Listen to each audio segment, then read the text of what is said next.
I got another camera. Here we go. We're all together. If you have ever had a problem losing weight, you're going to want to listen to this. Okay?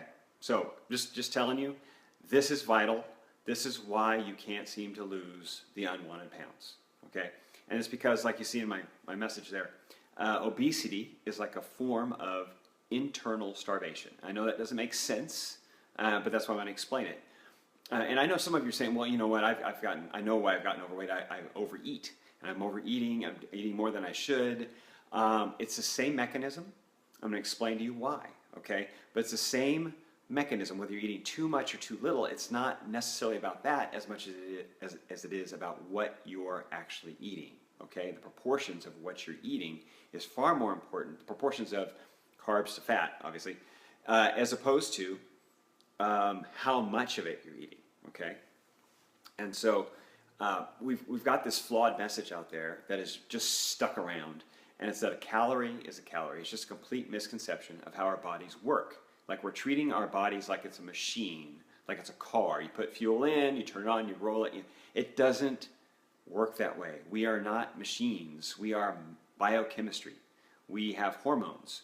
We react to things differently as they come into our bodies. Okay, food is information, and it tells our bodies what to do. Okay. So if food is information, telling your bodies what to do, it's going to react differently depending on the information coming in, correct? Okay, follow me? So when we eat starchy carbs, so we have a low-fat, normal carb diet, or what I call a high-carb diet, so anywhere from 40 to 60, 70% of your calories coming from carbohydrates, okay, which is a mix of, that's veggies, yes, but most of us aren't getting, gaining weight from eating veggies, right? It's from processed grains, sugars, fruit, even fruit, and potatoes, white potatoes. So even, cereals, bread, pasta, even your oatmeal, seriously, that's what they fatten cattle with, right? Oats. So those are the foods that trigger insulin. That's a hormone that determines whether we store fat or whether we store it in our muscles, okay? But we're talking about fat storage here. So when you eat those types of foods, the starchy and sugary carbohydrates, okay, you trigger insulin because you've got too much. Basically, it all breaks down to glucose. It's in your bloodstream. Too much going in there, right? It's toxic, right? You have too much in there. It's more than you can burn generally, whatever you're doing, especially if you're sitting and eating. So your body releases insulin, shuttles it into fat cells, right, for storage, okay? And at the same time, it's not going to release more energy. It's not going to release more fat, body fat, right, for fuel because you've got too much in your system already. So it's basically insulin is triggering the fat storage, triggering your body to store fat, okay, and hold on to it, to hold on to that fat, and it will actually override the energy your body needs to feed organs and muscles, believe it or not. So you get the energy going, straight from bloodstream to fat cells. It's not releasing any more of it, and the organs and the muscles that need the fuel aren't getting it. So that triggers hunger, okay? So that's the internal starvation. Your organs and muscles are hungry, okay? And the organs, they make up like 60, 70% of, your total consumption. Exercise is like 10%, okay? So it's internal starvation. Your brain says, okay, we're hungry. Organs, muscles not getting enough food. Let's lower the metabolism, okay? One, lower the metabolism. So basically your metabolism goes low, which means you're burning less fuel, okay? Insulin is telling you to hang on to the fat, so your body fat's not going anywhere. It's not being released for fuel. Organs are hungry, so you're starving. Let's lower metabolism. And while we're at it, since we're hungry, since we're starving, let's trigger hunger. So insulin triggers a hunger hormone, okay, as it comes down. So you're hanging on to all your fat, your metabolism is dropping, and you're hungry.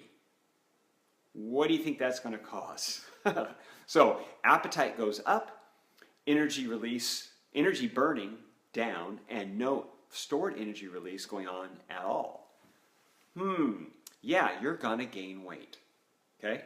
So what's our reaction to that? Usually when we start gaining weight, we go on a low-calorie diet because a calorie in, calorie out, right? Calorie is a calorie. So we go on a low-calorie diet. We cut calories, creating further starvation, okay, basically internal starvation, Because we usually do it with the same type of diet. We usually do it with a low-fat, higher carb diet. So even though we're eating fewer calories, the ratio is still the same. It's still probably 40 to 60% carbs, and maybe we're eating like 15% fat or so, maybe 20 tops. If you're doing a low-fat diet, you might be down to 10. But so basically, you're eating a lot of carbs. They're still triggering insulin. You still have the insulin going, okay? So it's still telling your body, hold on to the fat and triggering hunger. But we're lowering the amount of calories we're taking in. So our brain's saying, let's lower the metabolism even more because we're getting fewer calories. We're starving, okay? Not a good way to go.